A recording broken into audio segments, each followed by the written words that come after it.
بسم اللہ الرحمن الرحیم۔ اللہ تبارک و تعالیٰ کے بابرکت نام سے شروع جو بڑا مہربان اور نہایت رحم فرمانے والا ہے۔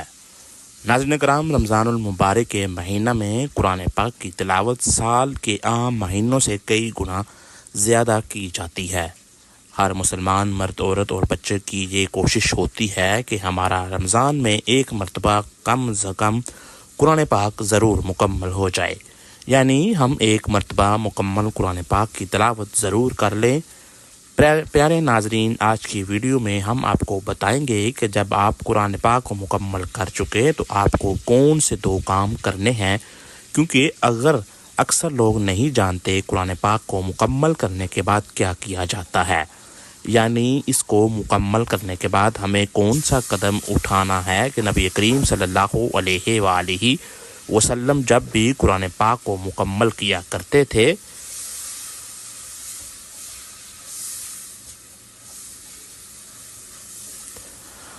تو کون سا عمل کیا کرتے تھے۔ اگر آپ یہ تمام معلومات حاصل کرنا چاہتے ہیں تو آپ کو ویڈیو کو اینڈ تک دیکھنا ضروری ہے۔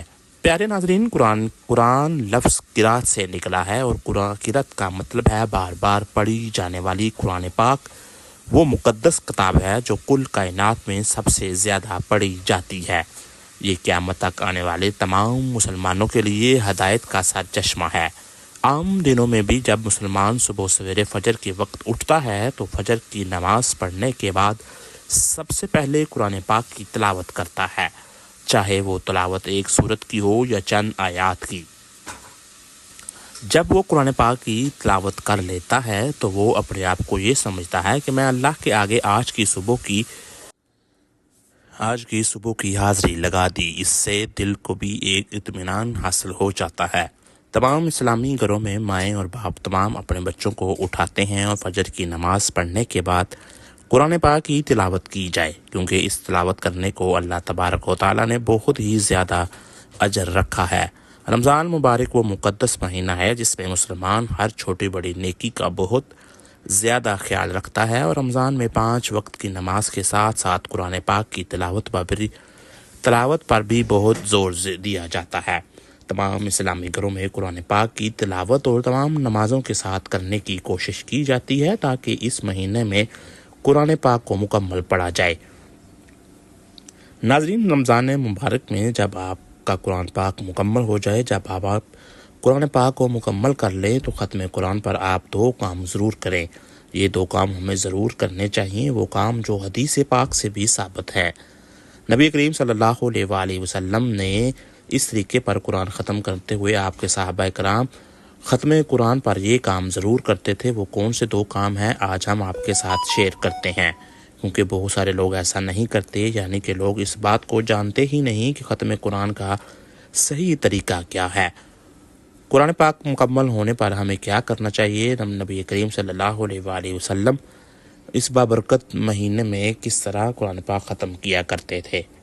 یہ وہ ماہ مبارک ہے جس میں کثرت کے ساتھ مسلمان قرآن مجید کی تلاوت کرتے ہیں، کیونکہ قرآن پاک کا خاص تعلق رمضان کے ساتھ ہے۔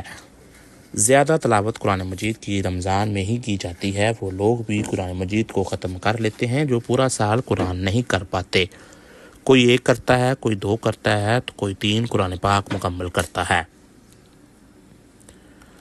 ناظرین، وہ کون سے 2 کام ہیں؟ تو سب سے پہلے بات جو آپ قرآن پاک کو مکمل کریں تو ختم قرآن کا صحیح طریقہ اس کا یہ ہے کہ سب سے پہلے تو یہ جان لیجئے کہ بہت سارے لوگ کیا کرتے ہیں۔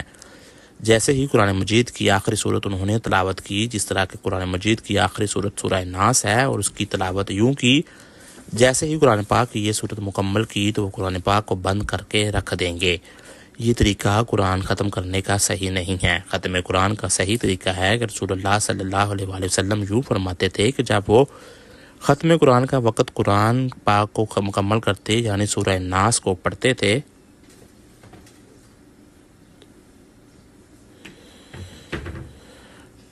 تو پھر قرآن پاک کو دوبارہ سے اس کا آغاز کرتے، یعنی دوبارہ اس سے سورہ فاتحہ کی تلاوت کر کے اسے شروع کرتے۔ اس طرح ایک روایت میں ہے کہ ایک شخص نے حضرت ابن عباس رضی اللہ تعالیٰ عنہ سے کہا کہ میں بہت تیزی سے قرآن پاک پڑھتا ہوں اور ایک رات میں مکمل کر لیتا ہوں۔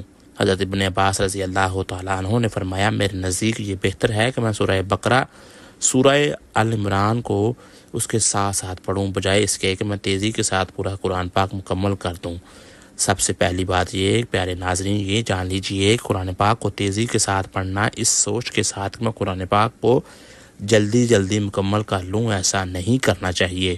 قرآن پاک کو باقاعدہ ترتیل کے ساتھ پڑھنا چاہیے، جس میں ہر لفظ کی مکمل ادائیگی یعنی قرآن پاک کو ٹھہر کر ادا کرنا لازمی ہے۔ اگر ہم قرآن پاک کو ٹھہر کر پڑھیں گے تو اس کی اچھی ترتیب کے ساتھ پڑھیں گے تو اللہ تبارک و تعالی ہمیں اس کا زیادہ اجر دے گا۔ حضرت ابن عباس سے روایت ہے کہ نبی کریم صلی اللہ علیہ وسلم فرماتے ہیں کہ جب تم قل اعوذ برب الناس مالک الناس الہ الناس من شر الوسواس الخناس الذی یوسوس فی صدور الناس من الجنۃ والناس پڑھ لو، یعنی قرآن مجید کی آخری صورت مکمل کر لو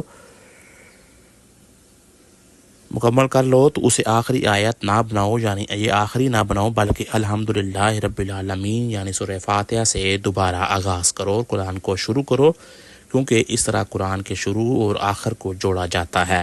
یعنی قرآن کریم کا صحیح طریقہ یہ ہے جیسے ہی آپ سورہ ناس کو مکمل کر لو تو سورہ فاتحہ کی تلاوت کرو، قرآن پاک کی تلاوت ختم نہ کرو بلکہ سورہ فاتحہ کی تلاوت کرو۔ سورہ فاتحہ کی تلاوت مکمل کرنے کے بعد سورہ بقرہ کی پہلی 5 آیات کی تلاوت کرو۔ رسول اللہ صلی اللہ علیہ وآلہ وسلم میں بھی آتا ہے کہ ایک روایت میں آقا صلی اللہ علیہ وآلہ وسلم سورہ ناس تلاوت کرنے کے بعد سورہ فاتحہ کی تلاوت کرتے، سورہ بقرہ کی پہلی 5 آیات کی تلاوت فرماتے تھے۔ اب اپنی جگہ سے ہٹتے یعنی دوبارہ سے قرآن مجید کو آپ نے شروع کر کے سب سے پہلے تو کام یہ کرنا ہے، ختم قرآن کا طریقہ کیا ہے؟ سورہ ناس آپ نے پڑھ لی، اس کے بعد سورہ فاتحہ کی طرف لوٹیں، سورہ فاتحہ کی تلاوت کرنے کے بعد سورہ بقرہ کی پہلی 5 آیات کی تلاوت کریں۔